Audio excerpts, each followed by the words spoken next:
Bonjour à tous, dans ce top un petit peu en retard des meilleurs films de l'année 2021. Ouais, désolé, j'ai dû m'occuper de certains trucs en ce début d'année. Là, pour dire, je tourne cette vidéo alors qu'on est le 2 février, pour vous dire à quel point j'ai pris du retard. Ça et le fait que j'ai un petit peu trop tendance à trop me concentrer sur les films là ces derniers temps. Et aussi le fait que pratiquement tout le mois de janvier, j'ai essayé de rattraper quelques retards sur les films et séries que je voulais voir l'année dernière et tout. Donc voilà, je m'excuse pour le retard de ce top. Je me doute que je fais ça après que tous les autres youtubeurs ciné qui font des tops ont déjà sorti les leurs. Donc, toutes mes excuses. J'espère au moins que le dernier fermé-là vous a plu. C'était une année compliquée, ça c'est le cas de le dire, mais en termes de films, c'était aussi compliqué parce qu'on a toujours un petit peu les retombées du confinement qui, bien entendu, fait qu'on a eu un peu plus de films que 2020, ce qui fait que beaucoup de films se sont malheureusement plantés parce qu'ils n'arrêtaient pas de s'enchaîner les uns les autres. Certains sont complètement passés inaperçus, justement, parce qu'à force de grosses sorties et tout, on n'a pas capté que certains étaient sortis. Mais dans l'ensemble, je trouve qu'en termes de qualité de film, on s'en sort pas si mal que ça. Même certains films que je m'attendais à ce que ce soit pourri étaient pas si pourris que ça. D'autres étaient encore plus pourris que je l'aurais cru, mais ça c'est une autre histoire. Ça je le garde pour l'autre vidéo. Et c'en est au point où j'ai vu tellement de bons films cette année qu'il y en a certains dont je veux parler absolument, ce qui fait que cette année ce n'est pas un top 10. C'est un top 15. Et oui, du coup, le flop aussi sera 15. Après, comme toujours, je n'ai pas eu le temps ou la possibilité de voir tous les films qui sont sortis cette année. Donc il y a probablement des films que vous espérez voir dans ce top ou dans le flop qui ne seront dans aucune des vidéos. Petit échantillon de films que je n'ai pas vu. Par exemple, je n'ai pas eu le temps de voir Oxygène sur Netflix, Chaos Walking, Sans aucun remords, Baby Boss 2, ça en même temps... C'était pas dans mes priorités, bizarrement. The Father, qui, malgré toutes les polémiques autour du fait que ce film s'est retrouvé mêlé à un gros scandale des Oscars, qui ont voulu faire toute une cérémonie pour rendre hommage à un certain acteur mort pour finalement lui pisser dessus et vendre des NFT à son effigie. Je sens venir certains qui vont dire que oh, de toute façon, Anthony Hopkins il méritait son Oscar. Bah, c'est pas la question. La question, c'est qu'ils avaient tout préparé pour ce que l'Oscar revienne post-mortem à Chadwick Boseman et finalement ça lui est pas revenu. C'est un petit peu insultant, tu vois. Non, mais puis même Anthony Hopkins, quand il a gagné, il avait cette tronche de vraiment? Mais on devait pas le refiler au mec qui est mort là? Les Oscars là, vous enchaînez les scandales là. Je n'ai pas vu de Nobody qui avait l'air sympa. Je n'ai pas vu Don't Breathe 2 qui... Bah j'ai même pas vu le 1 en fait. Je n'ai pas vu Une affaire de détail malgré que j'aime beaucoup le réalisateur. Je n'ai pas vu D'où l'on vient, Jungle Cruise, Promising Young Woman. Le Dernier Voyage dont on a un petit peu parlé parce que c'est, oh mon dieu, un film de science-fiction français qui... Oui, c'est cool. Malheureusement, il a pas été super bien distribué, donc j'ai pas eu la chance de le voir en salle. Et j'ai pas encore pris le temps de le regarder. J'avoue qu'il y a un petit aura film de SF à bas budget, donc du coup on filme principalement des déserts qui me fait un peu fuir, ça j'avoue. Mais un jour je vais finir par me décider et à le regarder et on verra s'il est bien ou pas. Playlist, j'ai vu le début. J'ai un petit peu lâché, enfin non, c'est pas que j'ai lâché parce que le film m'emmerdait ou quoi, c'est il m'emmerdait, oui, mais je l'ai pas fini parce que j'ai eu une urgence à faire, j'ai dû aller voir quelqu'un ou je ne sais plus qu'est-ce qui m'a poussé à arrêter le film en plein milieu, ce qui fait que bah je n'ai pas pu voir la suite et j'ai toujours pas envie de voir la suite parce que c'est con parce que de loin il avait l'air sympa, mais maintenant qu'on regarde la première demi-heure, je suis genre... Et je n'ai pas vu non plus Green Snake, Le Sommet des Dieux, Red Notice ou Tic Tic Boom Boom. Je suis sûr que certains de ces films sont excellents et que d'autres sont tout pourris, mais voilà. Aussi, je n'ai pas vu Clifford. Ça aussi, bizarrement, c'était pas vraiment dans mes priorités, Clifford. Je sais pas pourquoi. Et une petite dernière liste avant de passer au vrai top. Nous allons parler des films bons, mais pas assez. Parce que là, pareil, j'ai vu des films que je suis sûr certains se demandent pourquoi je l'ai pas mis dans le top. Donc, tant qu'à faire, on va en parler vite fait. Tout d'abord, parlons de cet excellent film qui a eu droit à un remontage qui n'a fait qu'améliorer sa qualité de façon indéniable. Rocky 4. Ouais, dernièrement, ils ont fait un remontage de Rocky 4. Je sais pas, c'était l'année des remontages entre ça, la Snyder Cut qui, vous connaissez mon avis là-dessus, et non, il est pas dans le flop, il est dans les bons mais pas assez. Voilà, au cas où il y en a certains qui vont encore dire « Oh, il est persuadé que c'est une daube !» Non, c'est juste que je vois pas en quoi il serait plus extraordinaire que d'autres films, c'est tout. Il y avait aussi le Parrain 3, mais le Parrain 3, je préfère ne pas en parler parce que si j'en parle, il va finir dans le flop parce qu'il est limite pire que la première version du Parrain 3. Mais Rocky 4, il y a eu un certain événement déjà parce que bah c'est Stallone lui-même qui a participé au remontage, donc là déjà c'est intéressant. C'est pas tous les jours que Stallone réalise des films ou encore moins remontés, alors forcément ça intéresse un petit peu. Et aussi parce que bah, c'était un film un petit peu polémique dans la licence par rapport à son côté pro-américain, anti-communiste et tout. Et ben... Ouais, c'est intéressant, je sais pas si je le mettrais au-dessus de la première version, parce que j'ai déjà la première version de Rocky 4, je sais pas, apparemment le combat a eu quelques petits remontages par-ci par-là, probablement, hein, mais je connais pas assez Rocky IV par cœur pour remarquer des détails dans les changements de trucs. Le seul truc que j'ai remarqué, c'est que, bah, bien entendu, ils ont viré le robot, qui était l'élément le plus débile de Rocky IV, et certaines scènes supplémentaires, mais sinon, ouais, c'est toujours un bon film, c'est juste que... Il y a peut-être certains aspects où je vais préférer la version cinéma de Rocky IV. Déjà, je suis très surpris et en même temps très content de voir qu'ils ont gardé la séquence musicale où il conduit en voiture et il se fait des tas de flashbacks, parce que ça, j'aurais cru, il aurait peut-être viré parce que beaucoup disent que c'est la séquence en trop.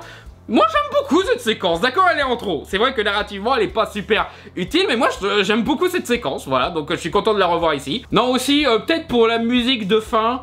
Ouais, Earth on Fire, je trouve, c'est peut-être la nostalgie qui parle, mais je trouve que ça marche mieux que remettre la musique de Victoire, de Rocky, de tous les autres films. Voilà, c'est tout. Mais sinon, ouais, c'était intéressant. C'est juste que c'est un film qui a techniquement 30 ans, voire plus, donc je me sentirais pas de le mettre dans le top de toute façon, mais... Voilà, Godzilla vs Kong qui... Bon, ok, ce film est complètement débile, on est d'accord, hein, même moi, avant que le film sorte, je me moquais du concept. Mais... Une fois devant le film, je me dois de reconnaître, c'est mon préféré des films qu'on a fait sur ce Kaijuverse version américaine là. Faut dire, il n'y avait pas beaucoup de compétition parce que entre les deux films Godzilla qui sont chiants comme la mort et le film Kong qui était complètement con mais fun, en fait je crois que finalement dans cet univers je préfère les films avec Kong parce qu'avec Kong ça assume le côté série B porte-dawa qui est fantaisiste et du coup c'est beaucoup plus créatif en termes de visuel, en termes de combat et tout. On assume le bordel, on te fait venir Mecha Godzilla, on fait n'importe quoi, on te fait un monde souterrain et tout comme si on était dans un bouquin de Jules Verne. Voilà, là justement c'est le genre de truc qu'on veut voir dans un film Godzilla. Ce qui fait que j'ai passé un très bon moment devant ce film. Le film Camelot, alors forcément grand fan de Camelot, je suis le premier surpris à pas l'avoir mis dans le top. Mais pas tant parce que le film m'a déçu ou quoi que ce soit, non, je vais même dire, je suis probablement l'un des plus indulgents sur la qualité du film. Tout ce que je pourrais reprocher, c'est... Bah, des trucs qui seraient un petit peu injustes de reprocher, comme par exemple le fait qu'on n'a pas assez avancé sur qu'est devenu le pays de l'ogre durant le règne de Lancelot et tout, ce qui, bah, c'est un petit peu normal, c'est le premier chapitre d'une nouvelle trilogie, quadrilogie, parce qu'il y a apparemment il hésite. Et le fait que Arthur est toujours plus ou moins au même point où on l'a laissé la dernière fois, alors qu'on espérait qu'il aurait changé ça. Mais en même temps, voilà quoi. Il est dépressif, ça va pas se régler d'un claquement de doigts quoi, forcément. Mais sinon, voilà, ces personnages m'avaient manqué, donc forcément je suis bien content de les revoir. Alexandre Astier, il a toujours quelques limites en termes de mise en scène, mais il propose quand même des trucs sympatoches. Le fait qu'on prenne un peu plus à sérieux le côté aventure, ça forcément ça me plaît. Non voilà, je suis très indulgent envers ce film, je l'ai beaucoup aimé. Mais voilà, même moi je ne saurais dire que c'est le meilleur de l'année. Pourtant, hein, c'est probablement, dans les films de genre français, c'est probablement un des meilleurs qui est sorti cette année. Ensuite, on a les films Marvel, bien entendu, donc aucun n'est dans le top, donc on peut tous les balancer. Black Widow, qui est pas si mauvais que certains le disent, hein, j'en ai vu carrément le massacrer, mais honnêtement, je trouve que... Non, ça va, ça reste un film bien divertissant. Je trouve même qu'en termes d'action, ils ont essayé quelque chose d'un peu plus percutant, ce qui est approprié pour un truc comme Black Widow. Les personnages sont sympathiques, hein. J'ai entendu une histoire comme quoi la réalisatrice ne voulait pas faire la scène où la famille de Black Widow mangeait tous ensemble, bah, que c'est Kevin Feige qui l'a apporté. Et bah ça doit être un des rares cas où je suis d'accord avec Kevin Feige, c'était un des meilleurs moments du film. Non, le seul truc où je pourrais être d'accord avec certaines critiques, c'est certains effets spéciaux sont pas ouf, surtout dans le climax qui... Ouais, je sais pas ce qui se passe. Durant le reste du film, c'est correct, mais là, à ce moment-là, c'était fond vert visible, image de synthèse moche, j'ai pas compris non plus. Hein, c'est peut-être les répercussions du confinement, peut-être que certaines équipes effets spéciaux n'ont pas pu venir pour bien finir ou quoi, je sais pas. Et par rapport à Taxmaster, j'ai failli faire un mini Fermula parce que d'un côté, je comprends pourquoi le film a pris la direction qu'ils ont pris.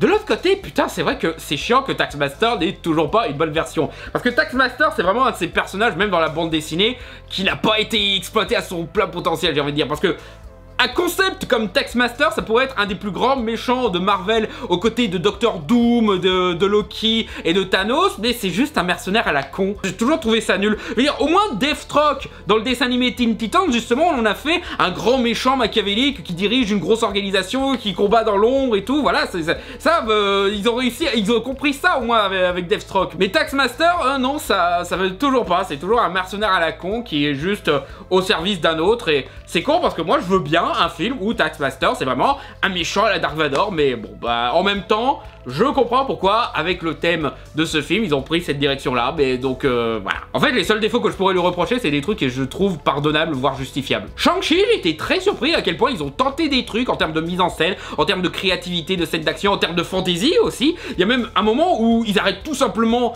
de faire des blagues marveliennes et qu'ils se disent allez on assume le délire avec les dragons et tout, mais c'est pas encore parfait hein. Il aurait fallu un petit peu peaufiner certains trucs narratifs et peut-être virer le personnage de Ben Kingsley qui, voilà, j'aime beaucoup ce qu'ils en ont fait dans Iron Man 3, mais là, dans Shang-Chi, il est vraiment là juste parce que, on s'est coincé avec lui. Mais sinon, voilà, j'ai bien aimé les personnages, j'ai bien aimé les séquences d'action, j'ai bien aimé l'univers qu'ils ont mis en place, c'est juste que, bah, il y a toujours quelques petits soucis propres à Marvel sur la narration, sur le développement de personnages et tout. Cela dit, je suis curieux de voir ce qu'ils vont faire pour la suite avec ce personnage-là. Et Les Éternels, qui, honnêtement, est probablement le meilleur film que Marvel a fait cette année. Mais pareil, il y a toujours quelques petits soucis par-ci par-là, de la narration pas toujours bien exploitée, du fait que peut-être qu'il y a un petit peu trop de blagues par-ci par-là. Pourtant, voilà, il y a même des trucs que je m'attendais pas à aimer dans ce film, genre Angelina Jolie, ceux qui me connaissent savent très bien que je n'aime pas du tout cette actrice, et ben là, je l'ai trouvée touchante, j'ai trouvé que son personnage était très chouette, et je trouvais qu'elle jouait bien. Attends, t'as réussi à me faire apprécier Angelina Jolie dans un film, ça veut dire que tu fais quelque chose de bien, quoi. Et puis l'imagerie aussi, la réalisatrice, voilà, elle a vraiment une façon de filmer les décors naturels qui renforce vraiment le côté titanesque de cet épisode-là. Limite, peut-être que le film aurait été mieux s'il n'était pas dans le MCU.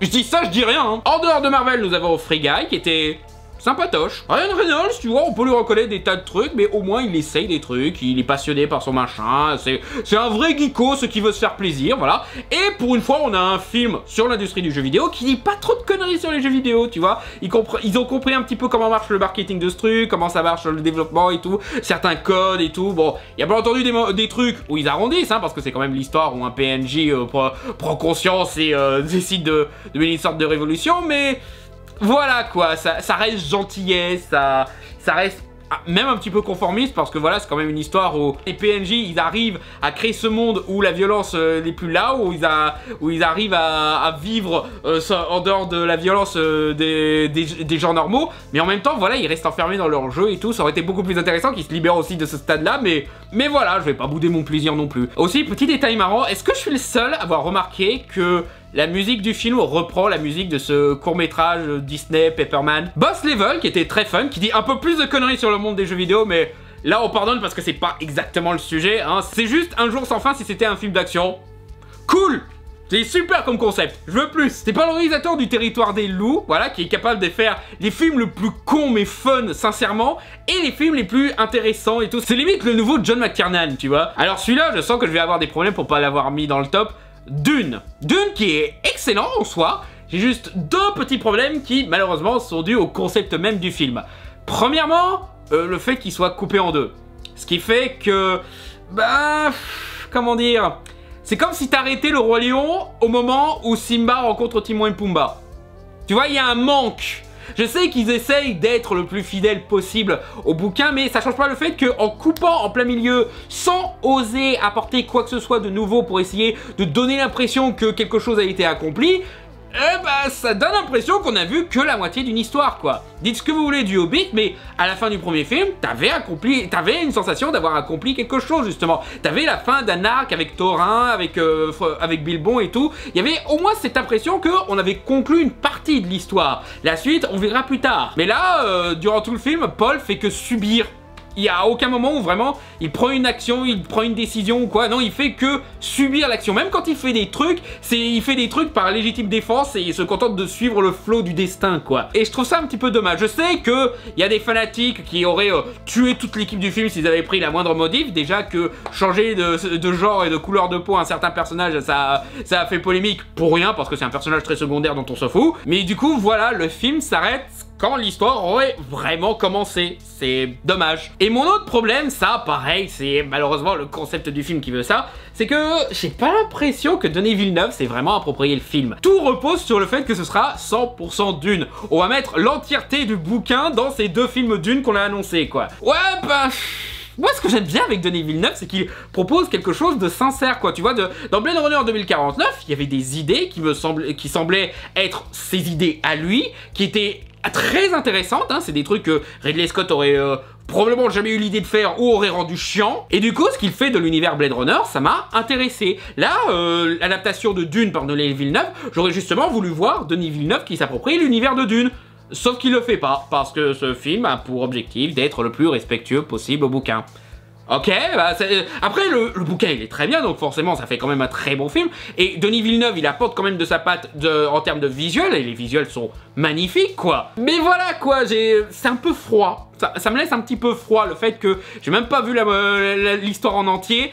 Et j'ai pas senti que le réalisateur voulait vraiment partager un truc. Il était juste entièrement au service du bouquin, et je trouve ça dommage. Mais cela dit, ouais, le film était excellent, et je comprends totalement pourquoi les gens adorent ce film. C'est juste que peut-être qu'un jour, faudrait se permettre de prendre des libertés sur Dune, tu vois. Je veux dire, d'accord, c'est un gigantesque bouquin, il y a 4000 trucs à mettre, donc forcément tu peux pas le faire en un seul film comme voulait le faire David Lynch. Mais tu vois, David Lynch, le problème c'est pas qu'il prenait trop de liberté pour essayer de faire rentrer ça en 2 heures. Le problème de David Lynch, c'est qu'il essayait vraiment de tout mettre en 2 heures, ce qui faisait que le film était très confus. Je veux dire, prenez les 10 commandements, c'est aussi une histoire gigantesque, quoi, qui est limite encore plus long que Dune, quoi. Et pourtant, le Prince d'Égypte arrive très bien à l'adapter en moins de 2 heures, parce qu'ils se sont permis de prendre beaucoup de liberté. Et n'allez pas me dire que la Bible, c'est moins sacré que Dune, quand même. Faudrait peut-être se permettre des trucs, quoi.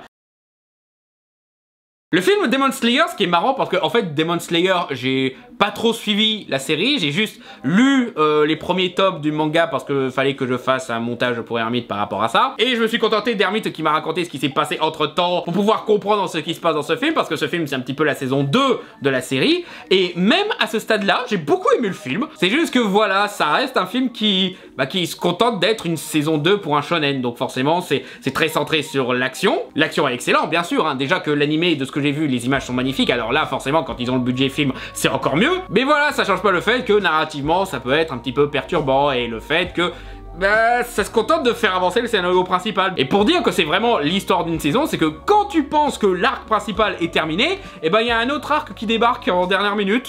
Voilà, je comprends pourquoi c'est comme ça, à cause du choix justement d'adapter tous ces tomes-là en un film pour pouvoir faire une saison 2 qui va continuer, bien sûr. Mais quand même, ça fait un petit peu bizarre narrativement, tu vois. Mourir peut attendre, j'ai fait tout un formula essai pour dire ce que j'aimais bien dans ce film-là. Mais voilà, c'est comme je le disais aussi dans cette vidéo, ce n'est pas le meilleur film de l'année. Il y a quelques trucs où la narration est un petit peu trop facile. Et peut-être qu'en termes de montage, ouais, voilà, la narration aurait pu prendre un peu plus de temps. Mais sinon, voilà, c'est probablement un de mes préférés de l'ère Daniel Craig, voilà, pourtant Skyfall c'était pas le petit truc. Et j'aime beaucoup la conclusion de cette saga-là. Je sais qu'il y en a beaucoup qui sont genre « On tue pas James Bond !» Mais si, tuer James Bond, pour moi c'était la meilleure idée de cet épisode même. Benedetta, alors... Paul Verhoeven est toujours enfant, ce que je vois. C'est un très bon film, mais comme souvent avec Paul Verhoeven, t'as certains éléments où tu peux pas t'empêcher de rigoler quand même. Il y a toujours des moments où il fait un petit peu sa provoque de mauvais coups. Comme par exemple, il y a une scène où ils prennent une petite statue de Jésus en bois et ils la taillent pour en faire un godemiché. Faire un godemiché avec une statue de Jésus, déjà c'est waouh. Mais aussi, il y a une part de moi qui me dit oh les échardes, ouh. Mais sinon, ouais, au-delà de ça, le film est quand même très intéressant. Ça fait plaisir de voir que, malgré le fait que Paul Verhoeven il a déménagé en France, il fait pas des films prétentieux franchouillards comme on a un petit peu trop souvent. Non, là, il fait toujours des films comme il le faisait avec La chair et le sang, ou même un petit peu Showgirls. Et bien entendu, une histoire mêlant la religion, il se fait plaisir, quoi. Genre la vraie nature de ce qui arrive à Benedetta, genre est-ce qu'elle parle vraiment au nom de Dieu? Est-ce qu'elle est possédée par le diable qui manipule tout le monde? Ou c'est elle directement qui manipule tout le monde, ou elle est juste tarée, tu vois. T'as le doute jusqu'à la fin du film, quoi. T'as des indices qui vont dans une direction ou dans une autre, mais t'as toujours le doute à la fin. Donc il maîtrise toujours son truc. Ça fait plaisir à voir, malgré les années, il est toujours aussi bon à ce qu'il fait d'habitude. Même dans le fait d'aller trop à fond, ça, il se le permet toujours. C'est toujours rigolo de voir ça. José, le tigre et les poissons, j'avoue que celui-là m'a laissé un petit peu froid. Je trouvais que des fois, les personnages étaient un petit peu trop connards à mon goût. Voilà, c'est peut-être juste moi, hein. De l'autre côté, Hermite, il avait beaucoup aimé le film. Mais moi, de mon côté, une bonne partie du film, j'étais genre... vous êtes chiants les gens. Et puis voilà, il y avait un petit peu mon petit côté cynique que je devrais pas écouter aussi souvent, qui me fait dire ouais, ils ont fait ce film pour faire un petit peu comme leur Silent Voice, voilà, sauf qu'ils ont pas la belle animation de Silent Voice, ils n'ont pas la maîtrise de Silent Voice et tout. C'est peut-être injuste de ma part, mais voilà, j'étais pas dedans dans ce film-là. Je suis sûr qu'il y en a beaucoup qui ont vraiment aimé ce film-là, mais j'ai eu du blocage, personnellement, sur celui-là. Reminiscence, ça fait plaisir de voir un film noir de SF d'anticipation qui assume son concept. Ça, c'est tellement rare de nos jours, parce que maintenant, on essaye toujours d'en faire une excuse pour un gros blockbuster qui fait tout péter avec beaucoup de scènes d'action, ou un truc qui se prend pas trop au sérieux, mais là, non, là, on a vraiment un pur film à la soleil vert, à la 4e dimension et tout, où vraiment, on prend un concept, on l'exploite à fond, on montre tous les problèmes que ça peut engendrer avec, et en plus de ça, on te fait une vraie histoire de film noir. Franchement, ça fait plaisir. Ce n'est pas parfait, tu sens qu'ils n'avaient pas beaucoup de budget pour ce film. Il y a des moments où le film est magnifique, où ils ont des plans un petit peu ambitieux, mais voilà, tu sens quand même que ils n'ont pas eu Disney derrière, quoi. The French Dispatch, alors, j'ai vraiment du mal avec Wes Anderson. Les seuls films de Wes Anderson que j'aime beaucoup, c'est les films d'animation. Et pour preuve, dans ce film-là, le seul moment que j'ai vraiment aimé, c'était le passage en animation. Parce que sinon, j'accroche pas, voilà, j'accroche pas son univers et tout. Pourtant, je reconnais le travail qu'il met dedans, hein, dans ce film-là. Il y a des superbes plans. Je me demande comment il a fait pour réussir à mettre ça dans un seul plan en réel, quoi. Parce qu'il a pas l'air de trop utiliser de CGI et tout. Mais voilà, quoi, c'est pas mon style d'humour, c'est pas mon style d'univers. J'accroche rarement à Wes Anderson. Les seules fois où j'accroche, c'est quand il fait un dessin animé. C'est peut-être ça aussi. Peut-être que son univers marche dans le monde de l'animation, mais me bloque quand c'est en live. Je sais pas. Il y a quelque chose qui me dit, ah, ça aurait pu être encore plus drôle, ça aurait pu être encore plus émotif, ça aurait pu être encore plus brillant et tout, je sais pas. J'ai du mal avec Wes Anderson, donc forcément, French Dispatch, je reconnais ses qualités, mais c'est pas pour moi. The Green Knight, celui-là, il a failli se retrouver dans le top parce que putain, oui, ce film est magnifique. Déjà, ça fait plaisir justement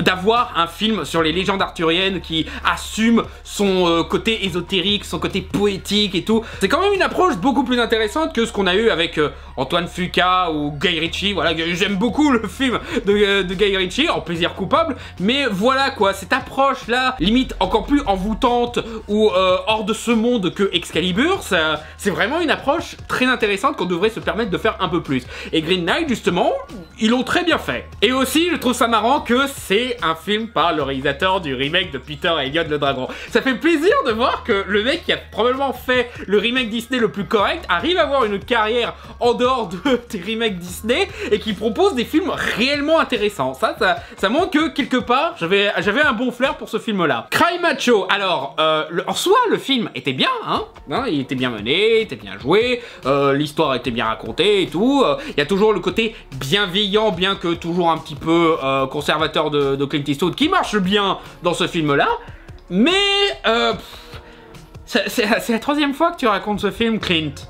Je sais que tu nous sors la carte de c'est mon dernier film, c'est mon dernier film, c'est mon dernier film. Au bout d'un moment, ça serait bien de le faire parce que t'avais déjà fait ce film avec La Mule, t'avais déjà fait ce film avec Gran Torino. Là, maintenant, ça fait encore redite et chaque fois que tu fais une redite, c'est encore moins bien que le précédent. Et c'est dommage, quoi. Je veux dire, fais-en vraiment ton dernier film en tant qu'acteur-réalisateur, quoi. Après, encore une fois, Clint Eastwood, il s'est raconté ses personnages et tout, mais voilà, quoi, c'était moins bien que La Mule, qui était déjà moins bien que Gran Torino. Donc, peut-être qu'il faudrait passer à autre chose, Clint. Voilà, je sais que t'adores faire des films, mais voilà, quoi, on te pardonnerait si t'arrêtes, quoi. Kingsman Première Mission, ça fait toujours plaisir que cette licence arrive à toujours faire des bons films. Je sais qu'il y en a beaucoup qui descendent le film pour, je sais pas, parce que certains le trouvent chiant, mais genre... Bah oui, c'est moins rythmé que les précédents parce que là ça se passe à une époque qui est moins moderne et énergique et ça prend le temps de mettre en place un univers et des personnages, donc forcément ça prend un peu plus de temps. C'est pas pour autant qu'il est chiant ou qu'il est mauvais ce film. Ou encore la façon d'utiliser les événements de la Première Guerre mondiale en mêlant une histoire un petit peu pulp délirante d'espions méchants et tout, ce qui... Ça me paraît pas plus inapproprié qu'un Captain America ou un Wonder Woman. Je vois pas trop ce qui gêne les gens dans ce côté-là, quoi.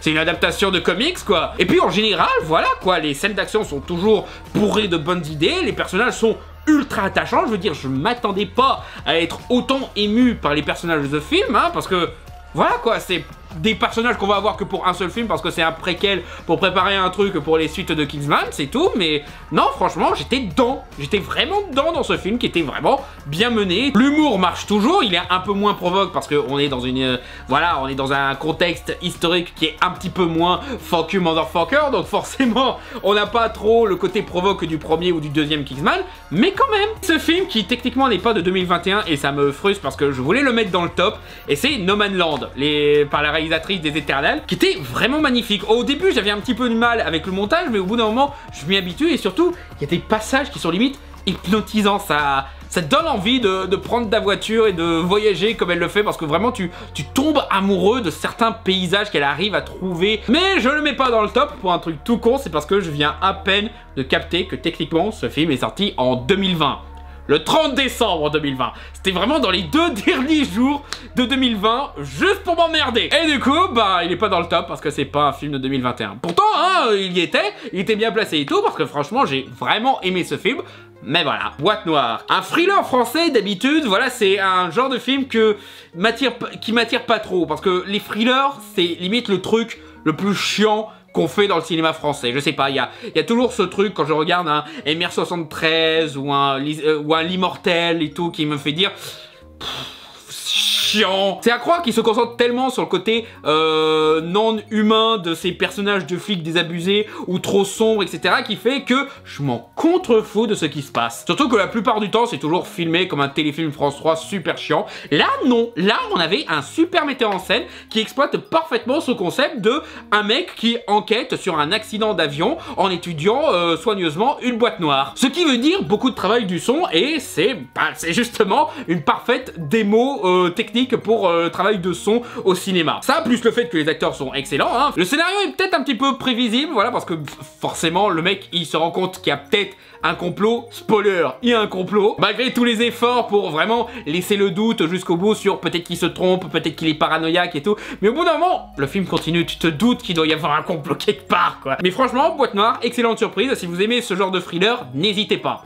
Ouais, alors intervention du Michael du futur parce que en fait je me suis rendu compte que j'ai fait une connerie dans mon classement. Il y a certains films que je voulais mettre dans le top 15 mais que je ne sais pas si c'est parce que j'ai oublié d'enregistrer mon texte à un moment où j'avais un petit peu retapé pour le mettre à jour après avoir vu tel film, ou si j'ai vraiment oublié de le mettre. Dans ce cas, j'ai vraiment le pire des cerveaux, faut absolument que je change de cerveau. Mais il y a certains films que j'ai oublié de mettre dans le classement, du coup j'ai un petit peu chamboulé le classement. Donc pendant une petite partie de la vidéo, je vais dire le numéro en voix off pour corriger. Et en plein milieu, vous allez me voir changer de t-shirt pour pouvoir parler d'un film. Et j'en profite pour parler de 2 autres films qui méritent leur place dans la catégorie bon mais pas assez.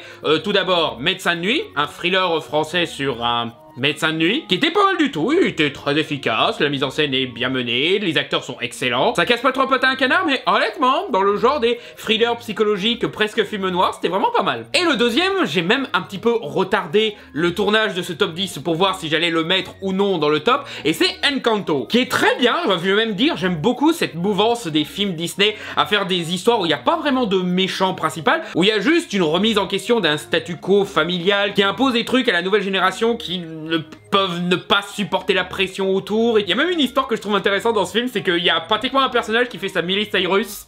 C'est intéressant de voir Disney mettre en valeur un personnage qui fait sa Miley Cyrus. Le seul petit truc, c'est que voilà, j'ai mis un petit peu de temps à regarder ce film, donc du coup, il n'y avait plus que des séances VF. Et je conseille pas la VF, surtout par rapport aux chansons où... Les chansons en soi sont excellentes, c'est juste qu'en français, elles sont chantées comme n'importe quelle autre chanson de Disney. Ce qui ne colle pas du tout au style musical qu'ils ont essayé pour ce film-là. En fait, en général, la VF enlève une bonne partie de l'aspect hispanique du film, ce qui est vraiment dommage. Déjà parce que ça enlève pas mal de charme au film, mais aussi parce que tout l'intérêt du film, c'était de justement une célébration de la culture hispanique. Du coup, ça donne l'impression que tu vas pas à fond quand la plupart des doubleurs et doubleuses sont que des blancs. Je crois que le seul minimum hispanique qu'ils ont pris, c'est José Garcia et... je sais pas si ça compte en fait. Donc voilà, regardez-le en VO et en soi, très bon Disney. Pas le meilleur de l'année, mais quand même. Bref, je vous retrouve quand on parlera du film que j'ai oublié dans le top, hein. À tout de suite. Et passons enfin au top 15. Putain, ça fait quoi, une demi-heure que je parle là de films qui sont pas dans le top? Numéro 15. Putain, je vais encore me taper les fanboys Suicide Squad. Ouais, désolé les fans de DC Comics, mais Zack Snyder, il a pas fait aussi bien que James Gunn. Je suis désolé, James Gunn, lui, il maîtrise sa narration, il maîtrise sa thématique, il maîtrise ses personnages. Peut-être que ses scènes d'action sont moins spectaculaires, mais au moins ces scènes d'action servent l'histoire. Et surtout, quelle putain d'amélioration comparée à la daube qui était sortie quelques années avant, là. Parce que vraiment, le problème du film, j'ai oublié le nom de ce réalisateur de merde, celui qui avait fait Bright juste après, là. Entre le fait que narrativement, ce film était catastrophique, que le côté « Hey, regardez, on est les gardiens de la galaxie !» était super mal géré. Genre, la playlist, elle était limite aléatoire, quoi. C'est limite, allez, je prends toutes les chansons que j'ai dans mon répertoire sans vraiment réfléchir à leur pertinence ou quoi. Sans parler de certains choix artistiques de mauvais goût. Et là, ils arrivent enfin à choper le réalisateur des Gardiens de la Galaxie pour faire leur propre Gardien de la Galaxie. Mais James Gunn, pas con, il arrive pour te montrer, c'est Suicide Squad. Faut pas en faire les Gardiens de la Galaxie. Non, faut en faire un film de mercenaires, gore et provoque, parce que c'est Suicide Squad, quoi. C'est un petit peu là pour ça. Et justement, il va à fond du gore, il va à fond du mauvais goût, mais fun. Il va à fond dans la folie des personnages, et surtout, on n'oublie jamais que bah ce sont des méchants. Certes, ils ont des problèmes psychologiques, ils ont des situations qui les poussent à devenir méchants et tout, mais oui, bah c'est le propre de la plupart des méchants de DC Comics et Marvel, justement, qu'ils ont leur propre histoire, qu'ils sont pas méchants pour être méchants, qu'ils ont leur propre motivation à être méchants. Tandis que là, non, on n'oublie pas que bah c'est des mecs qui n'hésitent pas à tuer de façon sale, c'est des mecs qui ont du mal à avoir de bonnes relations avec les autres et tout, et quand à la fin ils décident de faire quelque chose de bien, et ben c'est beaucoup moins conformiste, parce que dans le premier Suicide Squad, il faisait que suivre les ordres de Amanda Waller. Là, par contre, il défie Amanda Waller pour faire ce qui leur semble juste. Parce que voilà, si tu veux faire un moment où la Suicide Squad fait quelque chose de bien ou décide d'aider les gens, faut que ce soit contre Amanda Waller. Parce que sinon, tu donnes raison à Amanda Waller, en fait. Amanda Waller qui est quand même une des plus grandes méchantes de DC Comics, faut pas oublier ça. Ça, plus le fait que les scènes d'action sont bourrées d'idées visuelles vraiment sympas. Le personnage de Ratcatcher, elle est superbe aussi. J'avais un petit peu de mal avec Idris Elba, parce que Idris Elba, clairement, il est là pour remplacer Will Smith. Son personnage, c'est Deadshot. Il y a pas dans ton loop là-dessus. Il a la même gimmick, il a pratiquement le même costume. Il y a juste le nom qui change un petit peu pour éviter de vous faire un truc à la War Machine ou ah non, on n'a pas du tout changé Roddy, non. Même Rick Flag, ce personnage de merde dans le premier Suicide Squad, probablement un des personnages les plus chiants de tout DC Comics, il a réussi à être un personnage dans cet épisode-là. Non, là, gigantesque upgrade. Et aussi, par rapport à James Gunn, ce que je trouve très intéressant, c'est que voilà, c'est un de mes films préférés de Guillermo del Toro, c'est Hellboy 2. C'est mon préféré parce qu'il mélange les deux trucs que j'aime beaucoup chez del Toro. Son côté provoque, geek, référentiel jeux vidéo et tout, et son côté poétique, aime les contes, tout ça. Et ben, The Suicide Squad, c'est un petit peu pareil pour James Gunn. C'est peut-être pas mon préféré de James Gunn, mais voilà, on retrouve un petit peu le James Gunn qui avait fait Super, qui avait fait Roméo et Juliette et tout, et on en retrouve aussi celui qui a fait les Gardiens de la Galaxie, celui qui a une affection particulière pour ses personnages, celui qui a vraiment ses références au comics un petit peu obscur et sa maîtrise du grand spectacle aussi, parce que ça fait plaisir aussi de voir qu'il s'est pas mal amélioré depuis le premier Gardien de la Galaxie où on pouvait voir ses lacunes en termes de metteur en scène, quoi. Non, franchement, je suis désolé, James Gunn est un meilleur réalisateur que Zack Snyder, faites avec. Numéro 14. Bomberman Inside. Oui, je sais, c'est pas exactement le genre de film que je mettrais dans un top habituellement. Pour ceux qui connaissent pas, Bomberman, c'est un YouTuber qui a fait pas mal de stand-up, voilà, des spectacles stand-up, que vous pouvez voir sur Netflix, hein, je vous conseille les spectacles de Bomberman, voilà, qui est vraiment très intéressant, qui a de super idées de gags avec des thématiques variées, notamment sur le social et tout. Et pour ce film-là, qui est censé être un spectacle de stand-up, mais qu'il a pas pu faire parce que période de confinement. Et justement, il a fait cette expérience, voilà, où il enchaîne différents gags, différentes créations lumière et tout, pour essayer de retranscrire comment il a vécu le confinement en étant un créatif. Et c'est un petit peu difficile à vous le dire parce que c'est vraiment quelque chose qu'il faut expérimenter de son côté, mais toujours est-il que c'est brillant. Franchement, Bomberman, je ne connaissais pas ce mec il y a encore un an. Là, maintenant, c'est limite un des artistes les plus intéressants qui soit sur le net ou dans le domaine des stand-up ou du cinéma même. Parce que là, il a pratiquement fait un film très désordonné, hein, parce que franchement, il y a des moments où il arrête le film en plein milieu pour dire « Alors, je pensais arrêter là, mais... il me vient une autre idée, je vais faire une chanson sur Jeff Bezos. » Et même les sujets qu'il traite, il les traite de façon très juste, voilà, de façon très amusante, très créative, encore une fois. Franchement, je suis admiratif devant la créativité de ce mec. Il y a pas d'autre mot. Et je ne peux pas vous donner plus de détails que ça parce que franchement tout ce que je ferais c'est décrire des scènes parce que il y a pas vraiment d'histoire et tout, c'est juste Boberman qui subit le confinement, voilà, la peur de l'extérieur et tout. Donc regardez ce film directement. En plus il est sur Netflix, voilà, il est disponible à n'importe qui. Numéro 13. Titan de Julia Ducournau. Alors comme ce film est dans le top, bien entendu, je l'ai beaucoup aimé, mais il y a un truc que j'adore avec ce film, c'est mal le raconter à des gens qui savent pas du tout c'est quoi et voir leur réaction. Alors Titan, c'est l'histoire d'une danseuse exotique d'un salon de l'auto qui est mécanophile et serial killeuse. Il y a une scène où on la voit coucher avec une voiture et elle tombe enceinte de cette voiture. Je ne déconne pas.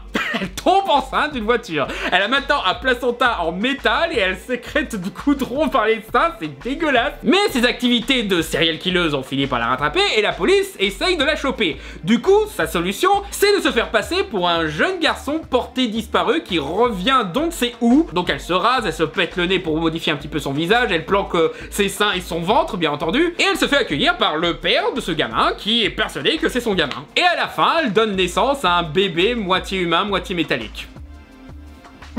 Alors, dit comme ça a l'air complètement con, mais en vrai, quand tu regardes le film, déjà, en termes de mise en scène, tu sens que c'est de l'allégorie, tu vois, tu sens que elle est pas... Peut-être que dans le canon, si elle tombe enceinte d'une voiture, mais disons que c'est là pour la symbolique. Tu comprends que la thématique, c'est grosso modo, voilà, elle vient d'un monde où on a tellement objectifié le corps de la femme au point que son corps est pratiquement un objet comme un autre, donc forcément elle se reproduit avec un autre objet. Et ça recoupe avec l'histoire du pompier qui lui aussi combat d'autres difficultés liées à son corps. Elle combat les difficultés liées au fait d'être une femme, voilà, de tomber enceinte et tout, tandis que lui, c'est la difficulté de la vieillesse et de la masculinité toxique. Et c'est très bien mené, c'est superbement mis en scène, limite trop bien mis en scène parce que putain il y a des scènes, je suis vraiment choqué ou horrifié par un film, mais là je vous jure Titan, il y a vraiment des moments où je suis genre oh ah, non fais pas ça, oh c'était pareil pour Grave, hein. Il y avait aussi des moments où je me dis mais pourquoi, oh pourquoi tu lèches son œil, ah c'est vraiment Cronenbergien, mais vraiment le meilleur de Cronenberg, à vraiment l'époque Vidéodrome. Et c'est vraiment une expérience fascinante, les acteurs sont à fond dedans, la réalisation encore une fois elle est super, c'est probablement une des meilleures réalisatrices françaises qu'on a actuellement, et c'est du coup, en ce qui me concerne, le meilleur film de genre français qu'on a eu cette année. Je sais qu'on a eu Kaamelott, Le Dernier Voyage et d'autres films comme ça, mais honnêtement,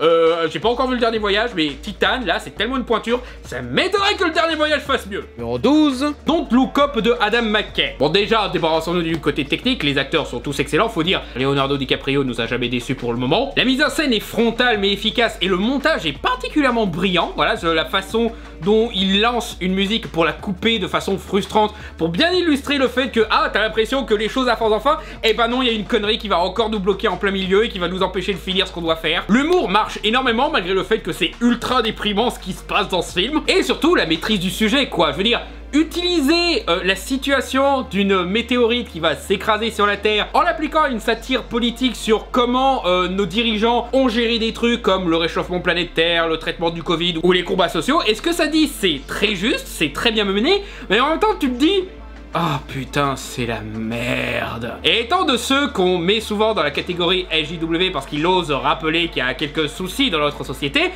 et bah putain, je peux vous dire que ça tape très juste. La façon dont on essaye d'expliquer qu'il y a un truc grave qui se passe, mais non, on veut pas écouter, on veut juste des nouvelles rassurantes. Ça n'arrange pas nos affaires d'expliquer que ça va être la merde si on fait ça parce que nous on veut du pognon, tu comprends. Ce qui amène au côté déprimant parce que tu te dis ouais, ça se passe vraiment et on n'est pas dans la merde parce que putain voilà, on essaye d'expliquer qu'il y a un problème et on nous crache dessus parce qu'on ose casser l'ambiance. Alors que putain, il y a juste un putain d'astéroïde qui nous fonce dessus, faut se réveiller un petit peu, faut agir maintenant au lieu d'essayer d'ignorer ça parce que oh on veut profiter de la bonne humeur de la journée ou je ne sais quelle connerie là. Tout ça c'est vrai, ça m'a fait penser à cet épisode de Last Wing Tonight de John Oliver où tu voyais dans je ne sais quel journal de Fox News ou je ne sais quoi où t'avais une nana qui était interviewée par rapport à ce que Snowden avait révélé sur le fait que le gouvernement nous surveille, qu'il y a des lois qui vont passer et qui vont détruire la liberté individuelle pour pouvoir mieux nous surveiller et tout, comme si on était l'ennemi de l'État ou quelque chose. Et la présentatrice en plein milieu, excusez-nous, on est obligé d'interrompre cette interview, on a une information importante, Justin Bieber est devant la cour du tribunal, mais genre on te parle d'un truc super grave, tu préfères nous parler de Justin Bieber, va te faire foutre. Et ce film a parfaitement capté ça. On est actuellement, pas seulement aux États-Unis, hein, mais on est vraiment dans une situation où quand on essaye d'expliquer un truc pas toujours agréable à entendre, mais nécessaire à entendre justement pour corriger un problème, pour essayer d'améliorer la société, t'as toujours des petits connards qui essayent de nous faire passer pour des hystériques parce que oh là là, il essaye de ramener un truc grave alors que nous on veut juste rigoler, mais mec, il se passe un truc! Sors-toi les œillères de la tête! Parce que à force d'ignorer le problème il va t'attaquer au cul et tu pourras pas dire d'où est-ce que ça vient parce qu'on t'a prévenu! Et beaucoup ont comparé ça avec le réchauffement climatique, ce qui marche totalement parce que c'est ce qui s'est passé avec la petite Greta, hein. Ce qu'elle a dit c'était très juste, mais on préfère dire que c'est une petite conne folle juste parce que qu'elle est un petit peu trop dramatique. Oh là là, elle ose mal prendre la fin du monde! Et c'est aussi ça avec la gestion du virus où le gouvernement n'ont pas arrêté de reculer l'échéance en essayant d'ignorer le problème. Du coup le virus a continué à se répandre, bravo bande de cons! Et même les combats sociaux, on essaye d'expliquer ce qui se passe, les problèmes des stéréotypes et tout, et comment corriger ça, mais non, on préfère ignorer ça pour pouvoir continuer à profiter de nos films racistes préférés. Et puis quelque part, ça m'a fait du bien de me dire que, ouais, voilà, je suis pas le seul à avoir remarqué que ça va mal. Il y en a d'autres qui le remarquent et qui voient que oui, on n'est pas dans la merde, on n'est pas seul. Au moins, on a ça. Aussi, petit conseil, restez jusqu'à la fin du générique, vous allez pas le regretter. Numéro 11. Le peuple loup de Tom Moore. J'en profite pour faire une petite dédicace à Mad Dog qui, il y a bien longtemps, avait fait une petite vidéo sur le sujet du nouveau Miyazaki. Vous savez, ce truc que sortent tous les journalistes chaque fois qu'il y a un réalisateur japonais qui sort un film d'animation et forcément, eux, ils se disent « Oh, c'est le nouveau Miyazaki parce que... » il est japonais, je sais pas. Et Mad Dog, lui, il avait fait une vidéo très intéressante pour parler de ce qui est, pour lui, le nouveau Miyazaki. Et pour lui, c'est Tom Moore. Certes, il n'est pas japonais, il est irlandais, mais on retrouve toutes les thématiques propres à Miyazaki. Au-delà du fait que c'est de l'animation 2D, t'as aussi des designs super choupis, mais aussi, voilà, t'as les thématiques sur la nature, sur le rapport avec le mystique, le rapport familial aussi. Voilà, tous les films de Tom Moore, c'est des histoires de parents un petit peu trop protecteurs et d'enfants qui doivent se libérer de cette protection pour pouvoir sauver le monde et accomplir le bien et tout. Et on les retrouve aussi dans ce film qui est probablement le meilleur de sa filmographie. Ça fait plaisir de voir qu'il s'améliore de film en film. L'animation est assez proche dans les designs, mais dans la texture et tout, il y a vraiment ce côté crayonné où t'as vraiment l'impression de voir un livre pour enfants qui a beaucoup de charme. Et les séquences musicales sont encore mieux que dans les deux précédents films. Je veux dire, la séquence Je danse avec les loups, elle est superbe, putain. Disney, ils font plus des séquences musicales comme celle-ci, là. Non seulement l'animation est ultra créative, elle déforme la réalité pour créer de superbes images qui se suffisent à elles-mêmes, tu peux faire des tas de fonds d'écran avec ça. Et puis aussi, l'histoire, t'es à fond dedans, quoi. La confrontation entre la religion chrétienne et les croyances païennes. Le fait que, quelque part, les chrétiens, ils avaient juste peur de l'inconnu et qu'ils ont préféré se laisser emporter par cette peur, là où les païens, au moins, ils étaient en accord avec ce qu'ils étaient, la nature, etc. Et la relation père-fille aussi, voilà, elle marche énormément. D'ailleurs, j'ai regardé le film en anglais, du coup, c'est un petit peu rigolo d'entendre la voix de Sean Bean parce que je me dis, putain, faut pas que je meure dans ce film, putain, faut pas que je meure dans ce film. Ce qui me fait marrer parce que je suis le premier à dire que la critique de Sean Bean meurt dans tous ses films, elle est exagérée parce que je peux vous citer une vingtaine de films où il meurt pas. Hein. Il a survécu à 2 films Silent Hill, ça veut bien dire quelque chose. Donc ouais, un petit modèle de film pour enfants. Ce qui me fait penser, il y avait aussi un autre petit film pour enfants français qui était sorti avec un concept assez proche qui était Princesse Dragon, hein, des studios Ankama, que j'ai pas pensé à parler dans les trucs bon mais pas assez, alors qu'il a totalement sa place. Et tu vois, Princesse Dragon il est bien, hein, il est mignon, voilà, l'animation est très jolie, mais honnêtement le Peuple Loup est 1000 fois mieux parce que lui il devient carrément poétique et profond. Donc ouais, Tom Moore c'est un réalisateur à surveiller, surtout que ce film là il était pas super bien distribué. Je crois qu'il a juste été mis sur Apple TV et quelques salles de cinéma, donc franchement, faut le mettre un peu plus en avant parce que c'est un des meilleurs réalisateurs de films d'animation qu'on a ces temps-ci. Hein. Numéro 10. Cherry. Ce film, c'est la révélation. Ce film confirme une fois de plus que chez Marvel, il y a un gros problème pour laisser les artistes faire du bon travail. Il y a quelque chose qui va pas, quoi. Parce que là, on a un film par les frères Rousseau, voilà, ceux qui ont montré qu'ils n'avaient pas beaucoup de talent de metteur en scène mais qui savent gérer les acteurs à peu près dans leurs films comme Le Soldat de l'Hiver, Civil War et les 2 derniers Avengers. Et on a en rôle principal Tom Holland, hein, Spider-Man bien entendu, qui fait de son mieux dans ses films Spider-Man mais qui a toujours le petit truc qui bloque, hein, j'ai fait plusieurs vidéos sur les Spider-Man du MCU, n'hésitez pas à regarder. Et là ils ont fait leur film hors Disney, hors Marvel, où ils parlent l'histoire d'un gamin qui sur un coup de tête rejoint l'armée américaine pour revenir aux États-Unis complètement détruite traumatisé, addictif à la drogue pour essayer d'oublier ses problèmes et qui se retrouve à devoir braquer des banques pour pouvoir survivre. Et non seulement Tom Holland nous offre probablement la meilleure prestation de sa carrière, c'est vraiment un de ses meilleurs rôles, hein. Tu crois que le mec est complètement détruit parce qu'il a vécu et tu comprends totalement pourquoi il s'est mis dans cette situation. Bon, ça reste un gros con, mais en même temps, je pense qu'on serait tous cons après ce qu'il a vécu. Mais aussi, en termes de mise en scène, c'est waouh, je m'attendais pas à ce que les frères Rousseau soient capables de tenter autant de trucs en idées de scène, de plans, etc.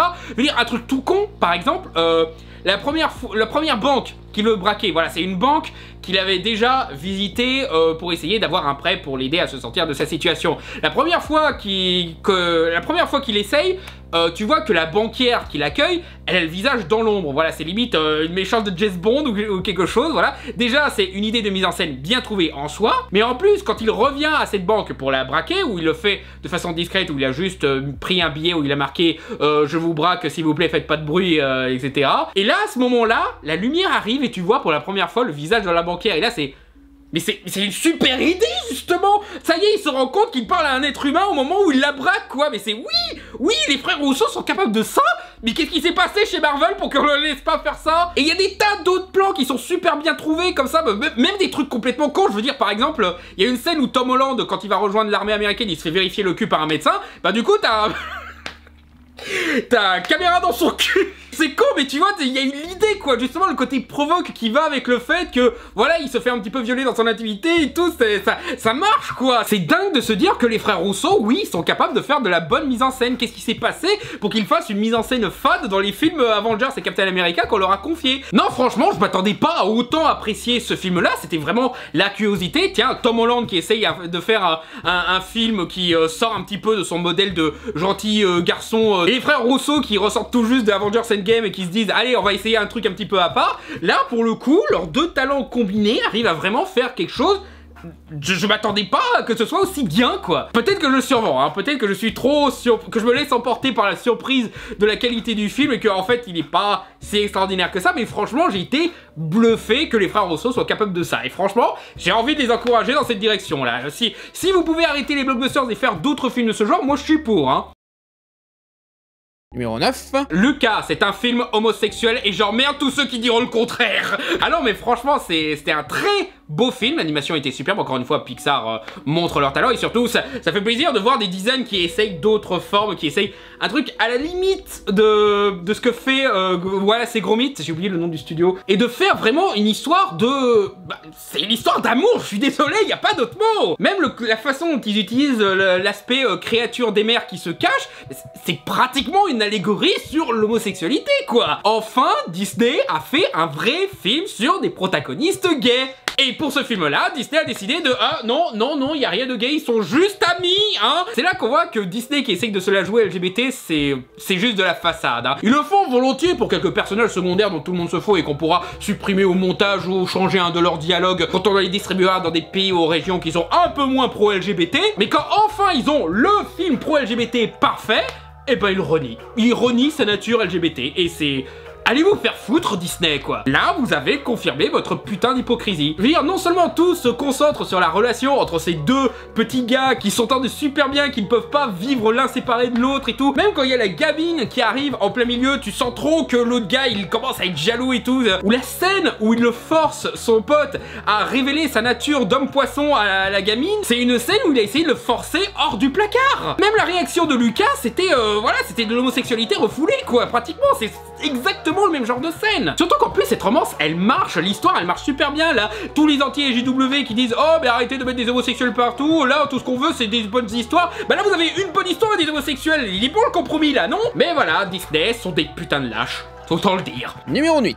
Annette. Alors, Annette, c'est une histoire assez rigolote parce que je suis allé un petit peu le voir en aveugle, j'avoue. Je voyais des tas de gens dire oh mon dieu, ce film est magnifique, il faut absolument que tu le vois et tout. Et je me dis ok, pourquoi pas, voyons ce que ça donne. Le film commence et il y a comme une espèce d'aura, je veux dire, je sais pas, la façon dont ça commence sur un présentateur qui demande aux spectateurs de ne pas faire le moindre bruit, de ne même pas respirer, etc. De pratiquement, s'il vous plaît, les spectateurs, vous pouvez mourir, l'histoire qu'on fasse le spectacle tranquille. La façon dont le côté spectacle se mélange au côté vraie vie, voilà, en créant une espèce de monde hybride totalement imaginaire, je me suis dit je connais ça. Ça me dit quelque chose, je reconnais ce style. Et là, par curiosité, je regarde sur Wikipédia et je vois quoi? Léo Carax. Oh! Mais putain, mais pourquoi je l'ai pas vu venir? En fait, j'ai dit ça, mais si ça se trouve, il y avait son nom dans les crédits, mais que j'ai pas fait gaffe au début. Mais ouais, tiens, je m'attendais pas à ce qu'il fasse un film après Holly Motors, parce que Holly Motors, ça avait l'air d'être un film genre, voilà mon constat sur le cinéma, démerdez-vous avec ça, c'est mon dernier film, voilà, c'est un petit peu la concrétisation de mes précédents films et tout. Donc ça fait plaisir de voir qu'il continue à faire des films, surtout que il garde le style qu'il avait fini par se créer avec Holly Motors, et il en fait quelque chose de vraiment qui rend vraiment service à son concept. Sur cette histoire d'amour entre un comique de stand-up et une chanteuse d'opéra qui sont bien entendu sous le feu des projecteurs de tous les magazines People et qui finissent par deux... C'est encore la catégorie des films où des Françaises pondent des trucs bizarres, c'est où la chanteuse d'opéra finit par donner naissance à une petite fille faite de bois, une marionnette, littéralement, et que le mari, lors d'un accident, lors d'une croisière, a tué accidentellement sa femme, et que maintenant il s'occupe de la petite en bois et découvre qu'elle a un talent incroyable pour son âge. Elle est toute petite, voilà, c'est un bébé encore, et elle arrive à chanter magnifiquement bien dès qu'elle voit les étoiles. Voilà, c'est, encore une fois, c'est à la fois dramatique et poétique, quoi. C'est vraiment une histoire d'opéra pour le coup, et ça marche, quoi. Tu l'acceptes justement, ce monde où il n'y a pas vraiment de réalité ou quoi. C'est vraiment de la pure allégorie. Genre, pourquoi la gamine elle est en bois, pourquoi c'est important? Bah parce que à ce stade, c'est encore un objet au service du plaisir de ses parents, c'est pas encore sa propre personne. Et justement, sans trop spoiler, il y a un moment où elle finit par acquérir sa propre personnalité. Et justement, elle n'est plus une marionnette à ce moment-là. Elle se retrouve jouée par une vraie petite fille. Les chansons composées par le groupe Sparks marchent, hein, franchement, il y en a pas mal que j'ai toujours en tête, tellement elles sont catchy. Que ce soit la chanson d'ouverture, là, Mais ouais, start, voilà, elle est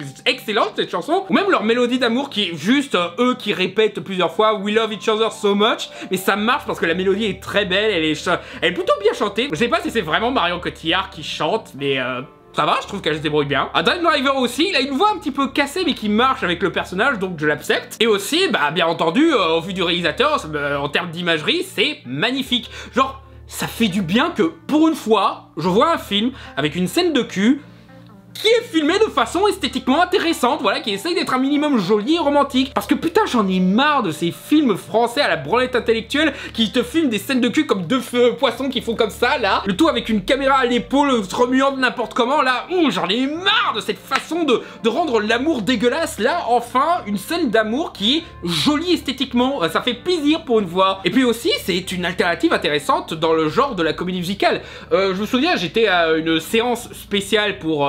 un américain à Paris cette année où on avait une discussion intéressante sur l'état des comédies musicales de nos jours. On n'a plus vraiment ce genre de comédie musicale comme un américain à Paris justement. Et bah en fait on en a toujours, mais c'est vrai que maintenant on a des comédies musicales qui se passent dans un contexte un peu plus cynique, un peu plus sombre. Genre La La Land justement, c'est pratiquement un anti-comédie musicale quoi. Au bout d'un moment, la réalité arrive et casse toute la magie du côté comédie musicale du film. Même Cats, cette daube justement, elle a été gâchée par le fait qu'ils essayaient de rendre réaliste une comédie musicale, ce qui est complètement débile. Et ce film-là, justement, il y a aussi ce côté dramatique, cynique, sombre, que l'on retrouve dans les comédies musicales de nos jours, mais voilà quoi, ça se passe dans son propre univers qui marche quand même. Donc c'est enjolivé, mais c'est quand même sombre et déprimant quoi, tu vois. C'est un opéra quoi, y a pas d'autre mot. Donc ouais, Annette, je vous le conseille énormément. Comme pas mal de films, n'attendez pas autant l'aimer, mais voilà.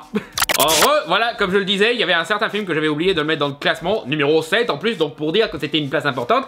Et ce film, c'est West Side Story de Steven Spielberg. Ça tombe bien que je le mette en numéro 7 juste après Annette, parce que justement, ça rejoint un petit peu ce que je disais par rapport à Annette, c'est que on a toujours des comédies musicales, on en a même eu pas mal cette année, c'est juste que en dehors de Disney, on reste dans un ton très réaliste, pessimiste et tout. West Side Story, c'est un très bon exemple de ça, parce que même si c'est l'adaptation d'une des comédies musicales les plus oldies et, disons-le, un petit peu kitsch, hein, c'est même ce qui fait un petit peu le charme de l'ancien film, et ben ça se passe dans un monde dur, sombre. Spielberg a même rajouté pas mal d'aspects pour montrer que voilà, on est dans une période de l'Amérique où on fout des tas de gens dans la rue juste pour pouvoir construire de nouveaux bâtiments. Et non seulement Spielberg a fait un très bon boulot pour contextualiser cet aspect pas du tout romantique de l'Amérique, mais en plus, il fait une très bonne adaptation de West Side Story. Et c'était très mal parti parce que je n'aime pas du tout West Side Story. Je sais qu'il y a beaucoup de gens qui pensent que c'est une des meilleures comédies musicales du monde, voire un des meilleurs films du monde, mais moi j'accroche pas, voilà, je sais pas exactement ce qui me bloque, c'est peut-être le style, c'est peut-être que je trouve ça un petit peu trop enjolivé pour le concept, mais là,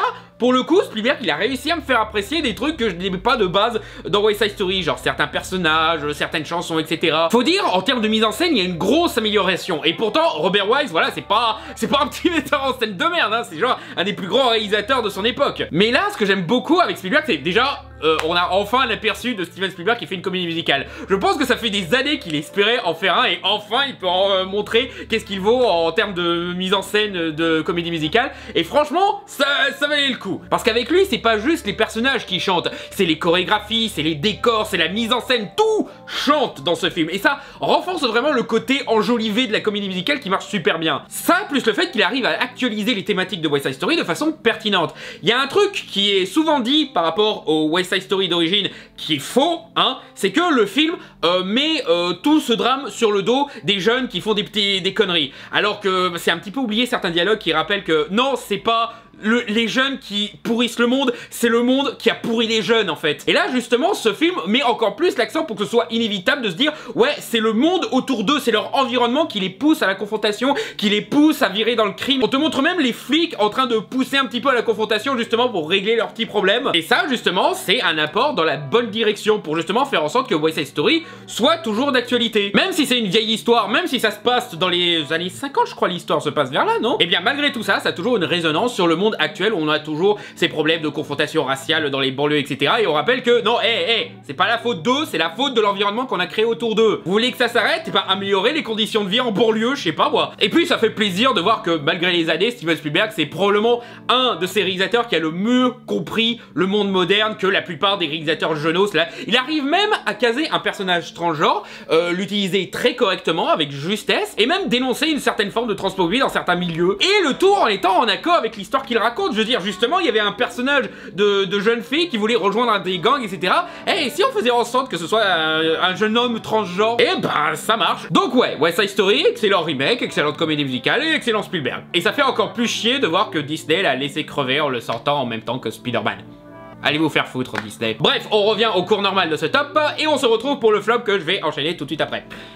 Numéro 6, Matrix Résurrection. Je comprends pas les gens qui démolissent ce pauvre film parce que franchement ce film était excellent. Alors j'avais fait une vidéo où j'essayais de prédire ce qui allait se passer dans ce film en me basant sur ce que je pouvais déduire à partir des thématiques qui sont exploitées dans les jeux vidéo et tout, mais voilà, il y a quelques trucs qui se sont avérés être faux, ce qui est normal. Je pense qu'ils ont pratiquement décanonisé Matrix Online là en fait, parce que même la façon dont Morpheus meurt, c'est pas vraiment un spoiler parce que voilà, techniquement on est au courant qu'il meurt à un moment depuis plus de 10 ans. La façon dont il meurt, c'est pas exactement pareil, certains événements sont pas racontés de la même manière, mais en termes de thématiques et tout, on retrouve pas mal de trucs et ça montre que, justement, Lana Wachowski, elle est toujours fidèle à ses idées, elle est toujours fidèle à ses intentions de cinéma, d'histoire, elle croit toujours à son univers, quoi, elle a vraiment fait évoluer. C'est d'ailleurs pour ça que je comprends pas ceux qui disent que le film c'est juste une redite de premier Matrix. Je me demande s'ils ont même vu le premier Matrix parce que non, ce qui se passe dans ce film, c'est pas du tout ce qui se passe dans le premier Matrix. Le seul truc en commun, c'est que Neo se réveille, c'est tout. Le reste, les enjeux et tout, c'est plus du tout la même chose, c'est quelque chose de beaucoup plus personnel. On montre que l'univers a évolué, quoi. Le monde de Io, justement, où les machines et les humains s'entraident main dans la main pour justement créer un meilleur mode de vie. Là, c'est limite la concrétisation de tous les enjeux de la saga Matrix, parce que justement, leur situation s'est arrivée parce que les machines et les humains n'arrivaient pas à se mettre d'accord. C'est expliqué dans Animatrix, c'est expliqué dans le premier Matrix, et là, ça y est, ils ont réussi à trouver la bonne entente, quoi. En fait, c'en est à un point où certaines critiques me font peur. Pas seulement les critiques qu'on a chez certains youtubeurs, non, les critiques en général, même papier, etc. Il y a certaines phrases qui me font peur sur ce que deviennent les critiques de films de nos jours. Genre, par exemple, ceux qui disent « Oh, ce film, c'est juste de la psychanalyse pour sa réalisatrice », mais genre... Maintenant, c'est mal d'avoir une réalisatrice qui essaye d'exprimer quelque chose, mais merde, c'est justement l'élément qui faisait la différence entre une daube mercantile et un film personnel. Mais non, au contraire, qu'on ait un blockbusters pété de thunes, où t'as quand même une réalisatrice, une autrice qui essaye vraiment de te raconter quelque chose de personnel, qui essaye vraiment de te partager sa vision du monde, mais non, c'est justement tout l'intérêt, c'est justement ça qui est super intéressant. Ou encore ceux qui disent que, oh, les flashbacks, ils sont en mode, tu te souviens de ce moment qui était super bien dans les précédents films? Je suis genre, mais Vous avez oublié à quoi ça servait les flashbacks à la base? Les flashbacks, ils servent pas du tout pour tirer sur la corde de la nostalgie, non, mais c'est pour illustrer ce qui se passe à ce moment-là, pour illustrer ce qu'ils sont en train de se raconter, les personnages. Quand ils rappellent, tu te souviens de ce moment-là, et ben en fait il s'est passé ci, ça, et ça amène à ça. Voilà comment on se retrouve dans cette situation. Voilà, c'est des flashbacks à la Christopher Nolan, limite. On est devenu tellement allergique à la nostalgie dans certaines critiques que maintenant, le simple fait de voir un flashback, oh, nul! Ou même ceux qui disent que, oh là là, une première partie du film dit que, oh, c'est nul de faire une suite à Matrix, mais en même temps, par la suite, il fait une suite à Matrix, mais vous avez compris aucune des deux séquences en fait, parce que la première partie, elle ne dit pas que c'est nul de faire une suite à Matrix, elle dit juste c'est nul de laisser Matrix se faire exploiter par des gens qui la comprennent de façon superficielle. Par la suite, tu vois, Neo, il discute avec d'autres personnages. Les geekos, c'est les producteurs qui font genre qu'ils comprennent Matrix en disant « Oh, ça te fuck avec la tête !» Il y a qu'un seul mot pour résumer Matrix, c'est « bullet time » et tout. Eux, justement, ils sont montrés comme en tort parce qu'ils comprennent de façon superficielle Matrix. Ils n'essayent pas vraiment de comprendre. Là où on a côté, Neo, il discute avec Trinity, il discute avec Bugs, il discute avec Lexi, des personnes qui, eux, ont vraiment eu une connexion émotionnelle par rapport à ce qu'est Matrix, à ce que représentent les personnages de Neo et Trinity et tout.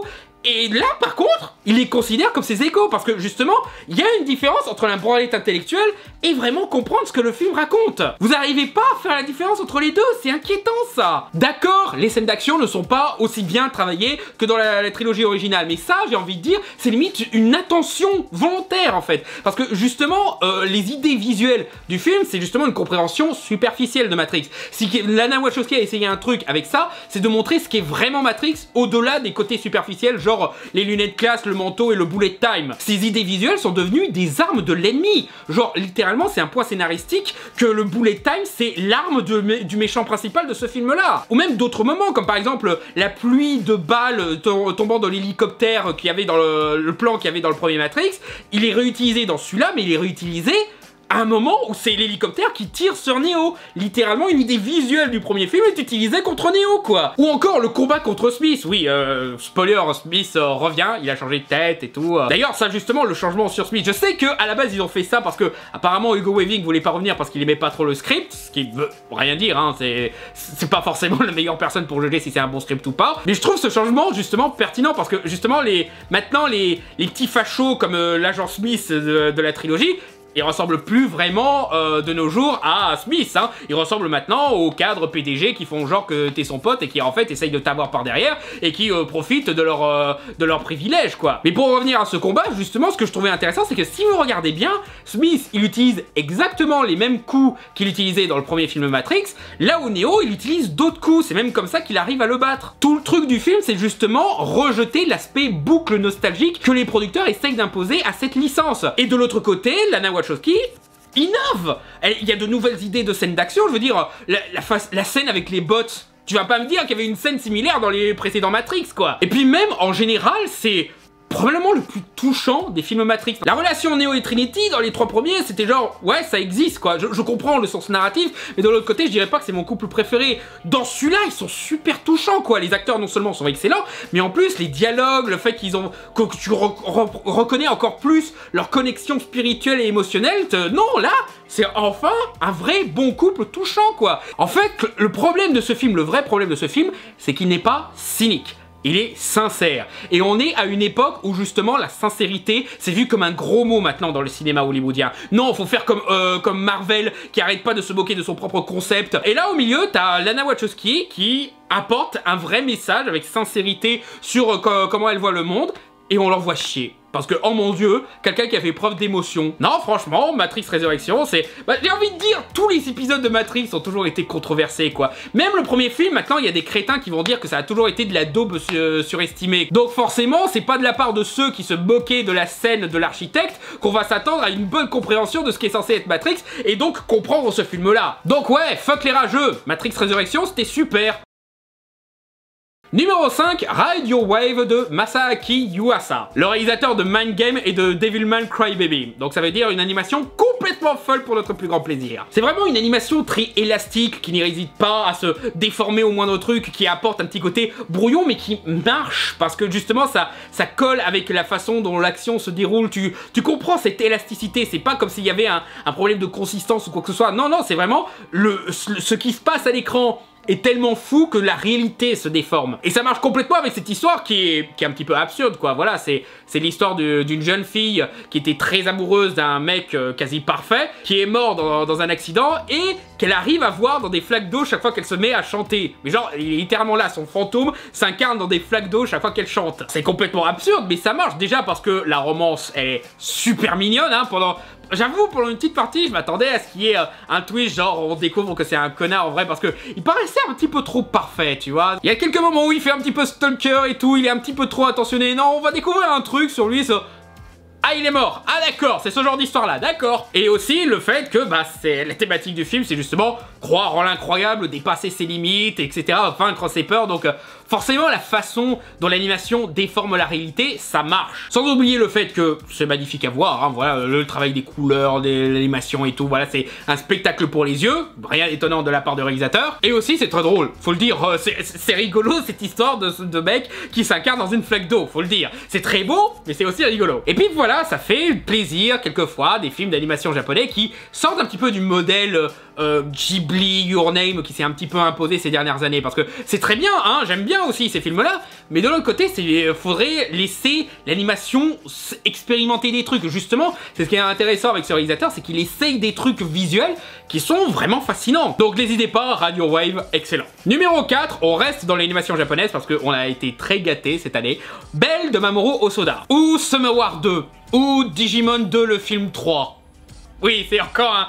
Il a encore fait un film sur les réseaux sociaux et internet qui... Honnêtement, ça fait plaisir de voir qu'il arrive à garder une pertinence avec le même sujet parce que, justement, la culture d'internet, elle change. La façon dont on essaye de vivre à travers internet, ça change au fil des années. C'est pas la même chose dans Digimon 2 ou dans Summer Wars. Là, on essaye de traiter un petit peu la situation par rapport aux célébrités, à la peur d'être doxé. Ou encore, ça fait aussi plaisir à voir, surtout ces temps-ci, le combat social. Genre le personnage de la bête qui est devenu l'ennemi public numéro 1 parce qu'il ose être en colère, mais personne ne prend le temps d'essayer de comprendre pourquoi il est en colère. Et justement, notre héroïne principale, qui est une célébrité anonyme du net, qui est connue pour être une superbe chanteuse, parce que ça aussi c'est très intéressant, le fait que Internet te permet de révéler le vrai toi, tout en ayant la sécurité de ne pas être trop exposé, et elle découvre que, ah bah oui, il a de très bonnes raisons d'être en colère, et au lieu d'essayer de le punir parce qu'il est en colère, on devrait peut-être l'aider, parce que ce qui lui arrive, c'est très grave, il a besoin d'aide. Ça te montre que oui, Internet, ça peut servir à améliorer la vie. On a toujours tendance à dire que, oh, Internet, ça te pourrit la vie, parce que les gens se confrontent pour tout et n'importe quoi. Bah, moi, j'ai envie de dire, c'est pas la faute d'Internet, c'est la faute des gens qui l'utilisent. Internet, c'est qu'un outil qui peut servir à faire le bien comme ça peut servir à faire le mal. Et justement, Belle a trouvé la solution pour faire le bien avec cet outil. Ça, plus le fait que, bien entendu, Mamoru Hosoda, c'est magnifiquement animé, ce qui est rassurant parce que les deux films qu'il avait fait avant, là, Mirai et Le Garçon et la Bête, étaient très bien.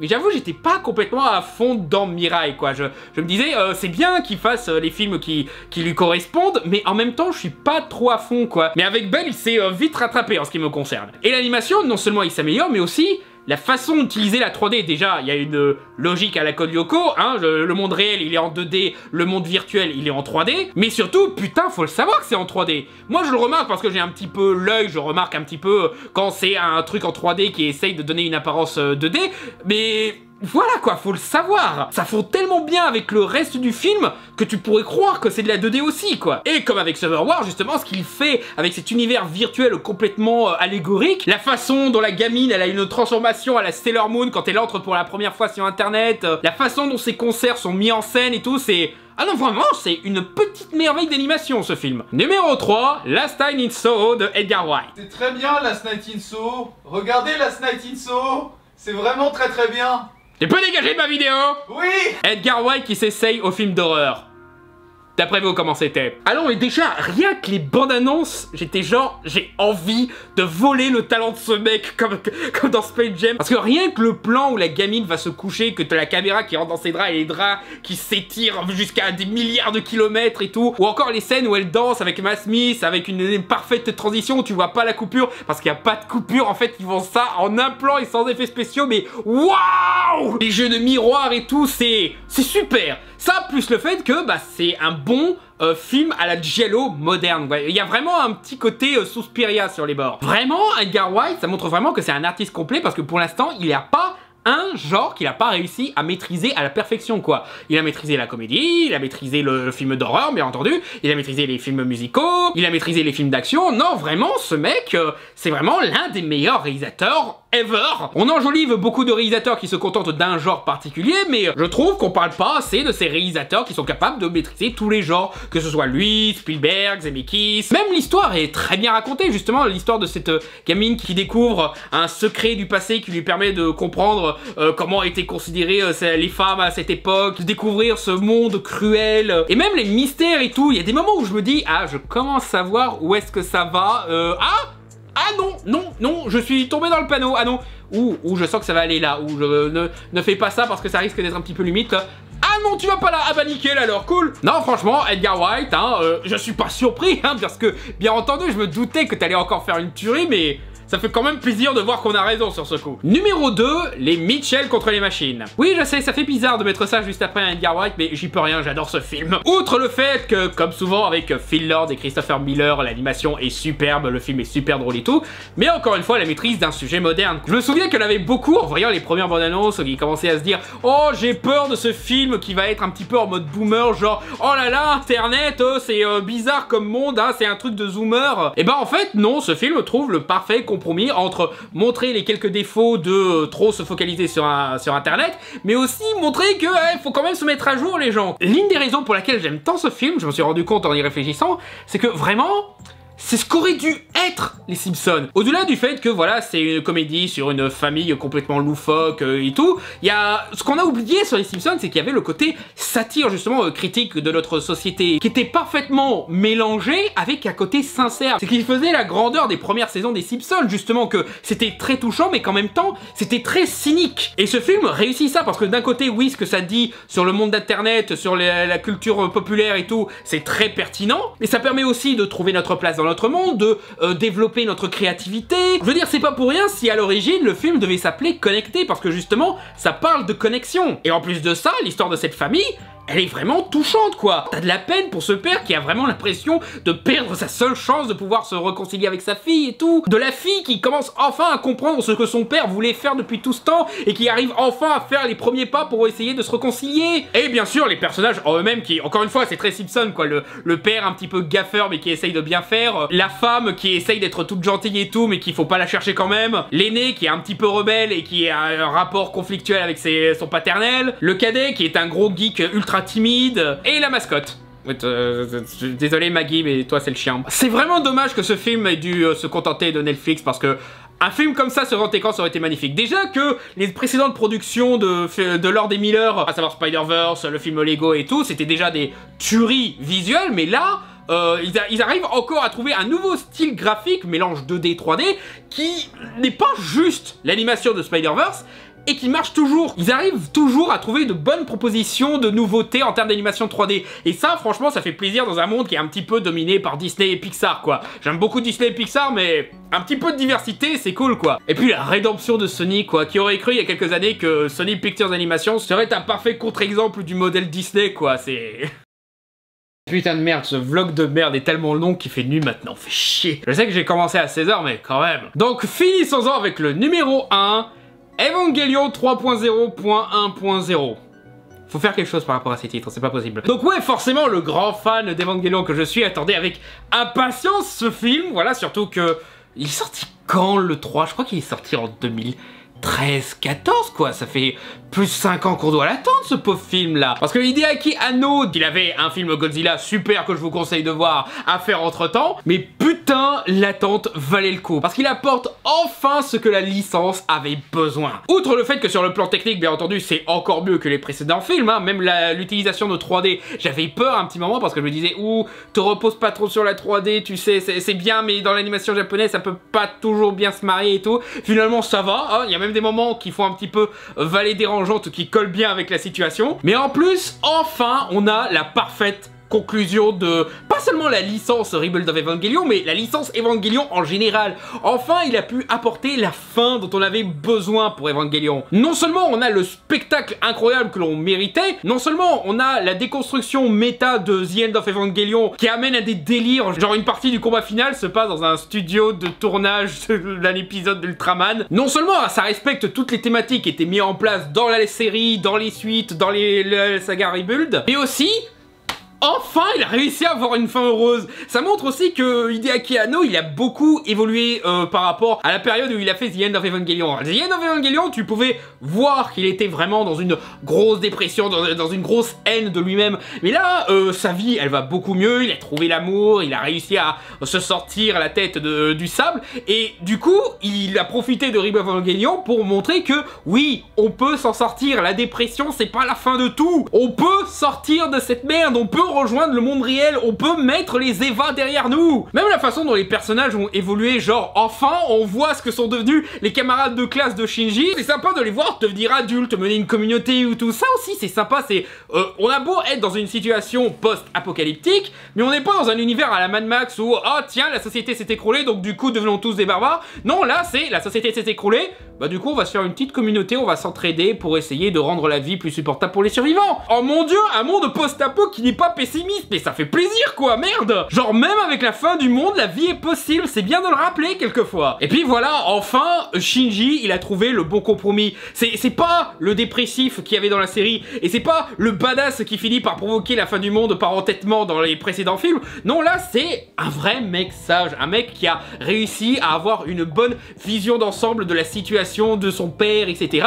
Et qui... même mieux, c'est lui qui mène une attaque psychique contre quelqu'un d'autre. C'est Gendo cette fois qui se tape une attaque psychique. Et putain, mais c'est tout le développement de personnage qu'on espérait avoir dès la série. Sauf que là, c'est même pas amené de façon fanservice, c'est vraiment amené de façon ah ouais, c'est ce que l'histoire avait besoin. Mais que le réalisateur ne se sentait pas encore de raconter à ce moment-là où il n'avait pas les moyens aussi. Je vais même dire, c'est ce qu'aurait dû faire Star Wars 9. Ce film-là, c'est exactement la conclusion qu'aurait dû apporter Star Wars 9. Faire une histoire qui se pose, montrer l'univers continuer à évoluer malgré tout, et vraiment apporter un point d'orgue sur l'évolution des personnages et la chute psychologique du méchant principal au lieu de, je sais pas moi, sortir un autre méchant de son cul pour essayer de ramener ça à quelque chose de beaucoup plus simpliste. C'est comme ça qu'il faut finir une saga aussi longue et importante émotionnellement pour beaucoup de gens qu'Evangelion, et ça fait plaisir à voir. C'est cool de voir que Hideaki Anno, il a changé, mais il a changé en bien. Il s'est beaucoup amélioré, il est devenu beaucoup plus positif, hein, ça aussi c'est après tous les moments traumatisants,